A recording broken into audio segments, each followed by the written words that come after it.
On the 19th of November 1984, 16-year-old Garcia Dominguez awoke from sleep to the sound of screams. Stumbling out into the street, he saw smoke and flames and felt an intense rush of heat. His mother had often told him that if he behaved badly, he would end up in hell. For a moment on that day in November 1984, Garcia Dominguez believed that was exactly what had happened to him. In reality, however, he was witnessing one of the worst industrial accidents ever to take place in the history of the world. Liquid petroleum gas, or LPG, was a vital form of fuel in Mexico in the 1980s, used both in homes for cooking and heating, and by a range of industries. LPG consists of a mixture of different gases. When pressurized, these gases become liquid and can thus be transported easily in canisters or through pipelines. When stored in a secure, pressurized container and handled with appropriate care, LPG is no more hazardous than most other fuels. However, when no longer under pressure, LPG quickly returns to its highly flammable gaseous form and can thus be extremely dangerous. LPG is naturally odorless, but has scent added to allow people to detect and respond when there has been a potentially dangerous leak. In Mexico, the main supplier of LPG was Pemex, or Petróleos Mexicanos, the state petroleum company of Mexico. In 1962, Pemex constructed an LPG plant close to the existing settlement of San Juanico Disaster. Within a few years, a cluster of related facilities, such as bottling plants, distribution facilities, and industries that used LPG for manufacturing processes, had grown up around it. Further, San Juanico itself had grown, with hundreds of new houses springing up on land all around the plant, as thousands of new residents flooded in. The population of San Juanico grew to around 40,000, with another 100,000 living in the hills in the surrounding area. Much of the housing was fairly rudimentary. Poorer residents lived in small, single-story houses made partly of wood and partly of brick, with roofing made of corrugated metal sheets. Some of these houses stood less than 130 meters or 430 feet from the LPG plant, separated from it only by fencing and a railway line. The plant itself originally consisted of 4 spherical storage tanks, with 2 further, much larger spherical storage tanks added in 1981. The tanks were spherical because of the need to keep LPG under pressure while it is transported or stored. Spherical tanks are excellent for storing substances under pressure, as their uniform shape means that pressure is distributed evenly around the tank, rather than being concentrated at corners or edges. In addition to the main spherical storage tanks, there were also dozens of smaller tanks, known as bullet tanks, because their shape passingly resembled a bullet. Some locals referred to these smaller tanks as sausages, again in reference to their particular shape. LPG arrived at the plant via 3 underground pipes that connected the site to the wider LPG network that ran throughout the country. The entire capacity of the plant represented fully 1/3 of Mexico City's entire LPG supply. Some safety concerns had been raised about the site prior to 1984. A local plant safety committee observed that up to 40% of safety devices within the plant, including fire suppression devices and fire alarms, were either not operating or had been deliberately deactivated. They also noticed that the pressure gauges throughout the site were inaccurate, and that multiple pressure relief valves were not in place where they should have been. At around 5:40 a.m. on the morning of the 19th of November, operators in the control room at the San Juanico LPG plant noticed that the pressure in one of the pipes had dropped. One reason for a drop in pressure would be a leak. At this point in time, the plant was holding around 12,000 cubic meters, or 423,000 cubic feet, of LPG. That amount of fuel represented potential energy 5 times greater than the energy released by the atomic bomb dropped on Hiroshima in 1945. With this in mind, a leak was a very worrying development. Operators spent the next 10 minutes frantically investigating the problem. They concluded that a pump must have ruptured somewhere in the system, but could not pinpoint exactly where.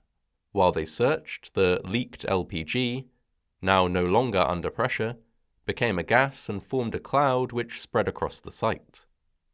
Within minutes, it reached a pit where waste gas was flared or burnt off. Having reached a source of ignition, the now massive cloud of LPG ignited. The first large blast was heard in nearby Mexico City. It created a huge fireball and caused significant damage to piping and storage tanks across the LPG facility. In particular, the legs supporting many of the tanks had not been adequately fireproofed and gave way, causing the tanks they had been supporting to crash to the ground. Around 90 seconds after that first large explosion, the first boiling liquid expanding vapor explosion, or BLEVE, occurred.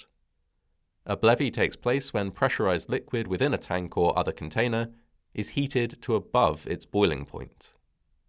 The liquid becomes a gas, expanding in the process. This expansion can cause the tank to rupture or explode. In this case, the fire from the first explosion heated the stored LPG to well above its boiling point, causing one tank after another to rupture.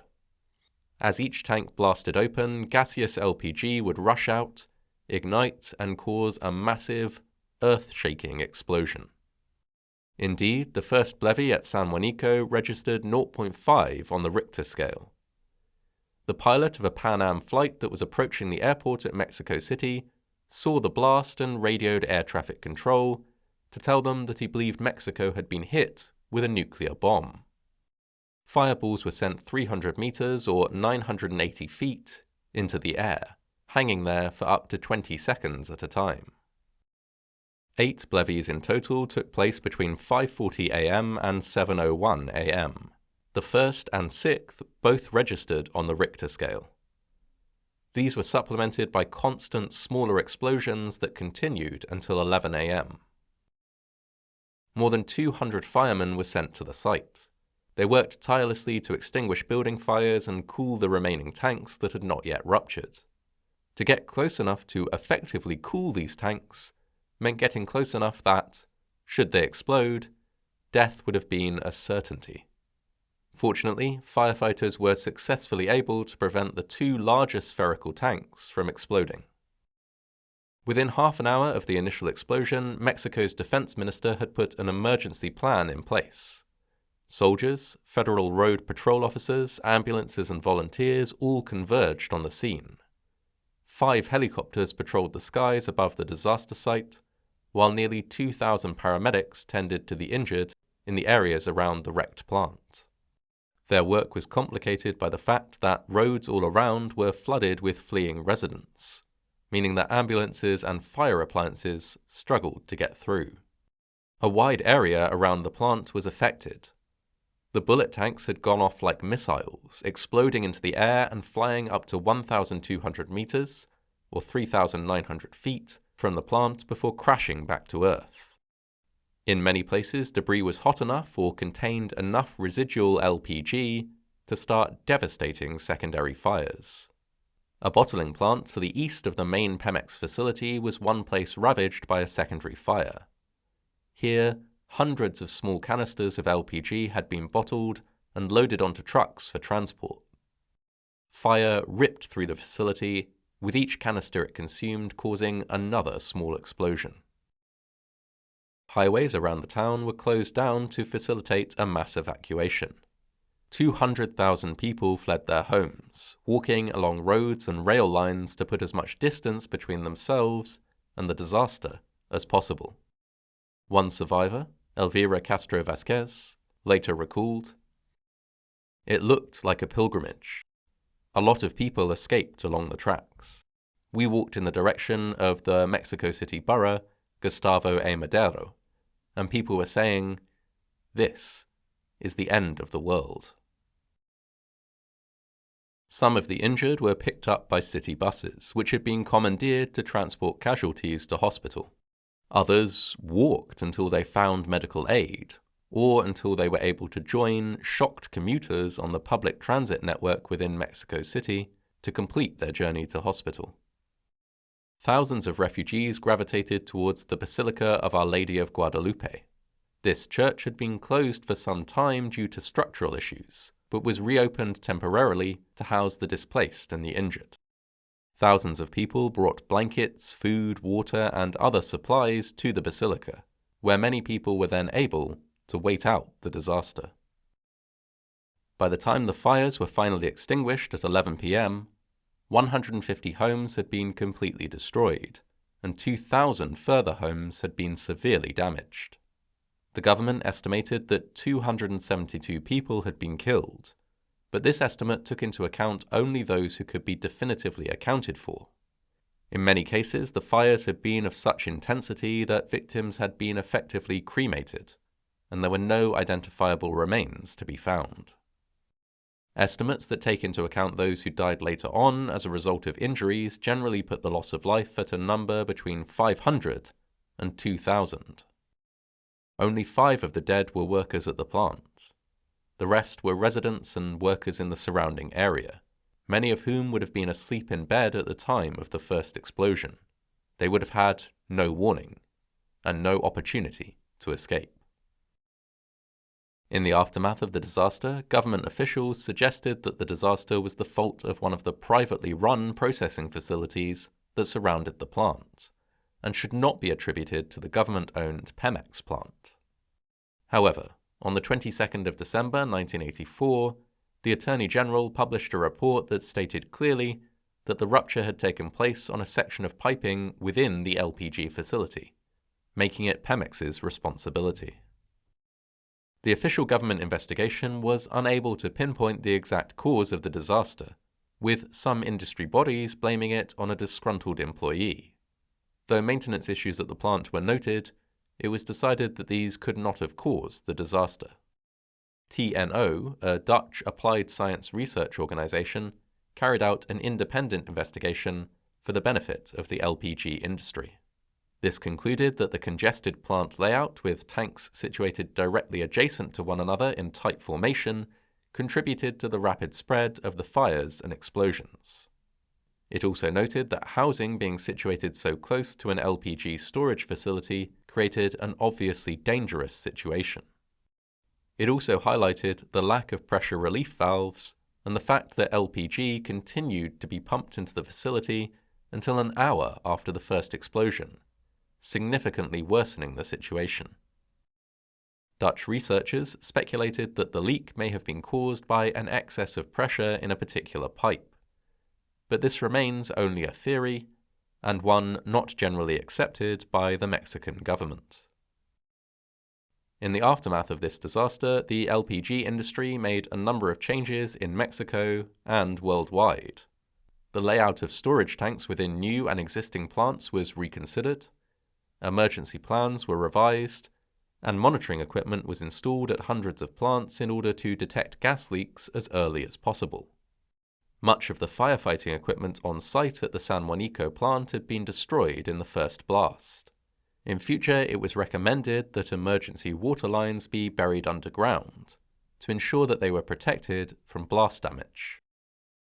Despite the scale of this disaster, one of the worst industrial disasters in history, it is little known outside of Mexico. One reason for this is that it was overshadowed by other devastating industrial disasters in other parts of the world, which took place around the same time, including the Union Carbide gas leak in Bhopal. For the victims and their families, compensation averaging around $10,000 per fatality was paid by the Mexican government. It was announced that the majority of LPG-related industries would be required to move out of San Juanico, and that a memorial park would be built on the site of the explosion. This was initially a relief for residents who did not want to return to a town dominated by the LPG industry. However, many residents were outraged when they found that the planned park would extend to cover not just Pemex property, but land that had once held nearly 200 of their homes. Additionally, As time went on, it became clear that, despite the decision to remove the LPG industry from San Juanico, some LPG facilities would remain. Despite protests, construction of the park began within a week of the disaster, even as human remains were still being discovered in the ruins. 167 families displaced by the construction of the park were rehomed in another town, in homes that many complained were too small to function as family dwellings. As the newspaper La Prensa later noted, it took less time to cover up the effects of the explosion than to find out its causes or to know with certainty the number of victims.